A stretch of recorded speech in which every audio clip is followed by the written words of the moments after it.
Kalau saya tanya, apa sih yang menentukan kesuksesan profesional? Mungkin yang kepikiran langsung kerja keras, pinter, atau jago teknis. Tapi gimana kalau ternyata ada fondasi lain yang jauh lebih penting dan sering kita lupain? Yuk, kita bedah bareng-bareng. Coba deh, tanyain ini ke diri Anda sendiri. Apa yang pertama kali muncul di kepala?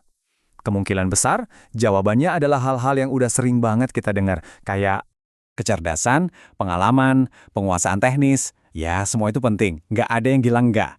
Tapi ada satu elemen yang jauh lebih fundamental, yang seringkali jadi pembeda antara yang baik dan yang benar-benar luar biasa. Dan itu adalah koneksi. Oke, mari kita gali lebih dalam. Penting banget nih buat kita samain persepsi dulu. Koneksi di sini tuh bukan sekedar basa-basi atau punya banyak kenalan ya. Ini jauh lebih mendasar dari itu. Jadi, koneksi itu bukan soft skill yang bagus kalau punya. Anggap koneksi ini sebagai core skill, keterampilan inti. Tanpa fondasi ini, strategi paling brilian dan keahlian teknis paling jago sekalipun bisa jadi sia-sia. Nah, ini dia ide kuncinya. Kepercayaan harus selalu mendahului solusi. Coba deh, resapi kalimat ini. Tanpa adanya landasan kepercayaan yang dibangun lewat koneksi, solusi terbaik di dunia pun akan terasa asing dan sulit banget buat diterima. Dan inilah yang terjadi kalau koneksi itu nggak ada. Ide-ide brilian Anda mental gitu aja, karena orang nggak percaya. Tim Anda jadi jalan sendiri-sendiri, nggak satu arah. Dan kalaupun ada hasil, rasanya kok rapuh dan nggak akan awet. Nah, kegagalan ini sering banget ngejebak kita di satu masalah besar di dunia kerja modern, yaitu ilusi produktivitas. Kita ngerasa udah kerja keras banget, tapi kok dampaknya nggak ada ya? Ini konsep yang kelihatannya simple, tapi dalam banget. Sibuk itu nggak sama dengan berdampak. Kita semua pasti pernah kan ngerasa produktif cuma karena jadwal kita penuh, padahal sebenarnya kita nggak gerak kemana-mana. Coba kita lihat bedanya. Di satu sisi, ada yang namanya sibuk. Jadwal padat, rapat nonstop, notifikasi bunyi terus. Di sisi lain, ada yang namanya berdampak. Sadar mana yang prioritas, pinter ngelola energi, dan fokusnya ke hasil akhir. Beda banget kan? Jadi, poin krusialnya di sini. Ngatur waktu dengan baik itu bukan cuma soal efisiensi pribadi. Itu adalah bentuk penghormatan, respek sama waktu orang lain, sama proses, sama komitmen bareng. Nah, rasa hormat inilah yang jadi bensin utama buat ngebangun koneksi yang kuat. Untuk benar-benar bisa menciptakan dampak, kita perlu mengubah cara pikir kita secara fundamental.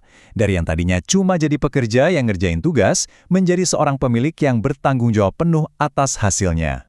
Anggap aja ini kayak evolusi. Mungkin awalnya kita cuma fokus nyelesain tugas. Terus kita mulai naik level, mulai bertanya, sebenarnya kerjaan gue ini penting nggak sih? Dampaknya apa? Nah, puncaknya adalah pas kita ngerasa punya kepemilikan penuh sama hasil akhirnya, bukan cuma sama daftar tugas kita. Dan disinilah semuanya nyambung. Saat Anda punya mindset sebagai pemilik, koneksi Anda secara otomatis jadi makin kuat, obrolan jadi lebih jujur, follow up jadi lebih konsisten, dan kepercayaan itu tumbuh secara alami. Nggak perlu dipaksa-paksa, orang lain bisa merasakannya. Jadi pada akhirnya, koneksi itu bukanlah taktik jangka pendek. Ini adalah sebuah investasi jangka panjang untuk membangun karir dan reputasi yang benar-benar bermakna. Coba deh ingat ini baik-baik. Dampak sejati itu nggak diukur dari seberapa sibuk kita, tapi dari seberapa bermakna kehadiran kita buat orang-orang di sekitar kita. Koneksi itu bukan sulap yang bisa jadi dalam semalam. Ini adalah praktik yang konsisten hari demi hari yang pada akhirnya akan ngebangun warisan dan reputasi profesional kita. Sebagai penutup, mari kita renungkan pertanyaan ini. Bukan cuma tentang apa yang Anda kerjakan, tapi gimana orang lain mengingat cara Anda hadir di tengah-tengah mereka. Karena disitulah letak dampak sejati Anda. Nah, sebelum kamu tutup video ini, aku mau bilang terima kasih buat kamu yang sudah nonton sampai akhir. Kalau videonya bermanfaat, boleh klik like, biar aku makin semangat berbagi hal-hal positif ke depannya. Tulis yes di kolom komentar kalau kamu masih di sini. Aku pengen tahu kamu benar-benar ikut sampai habis. Jangan lupa juga share ke teman-teman kamu yang mungkin butuh info ini. Karena berbagi hal baik, itu langkah kecil buat dampak besar. Dan kalau kamu belum subscribe, yuk gabung bersama kami. Terima kasih sudah jadi bagian dari perjalanan ini. Kita tumbuh, belajar bersama, dan ayo Indonesia maju terus.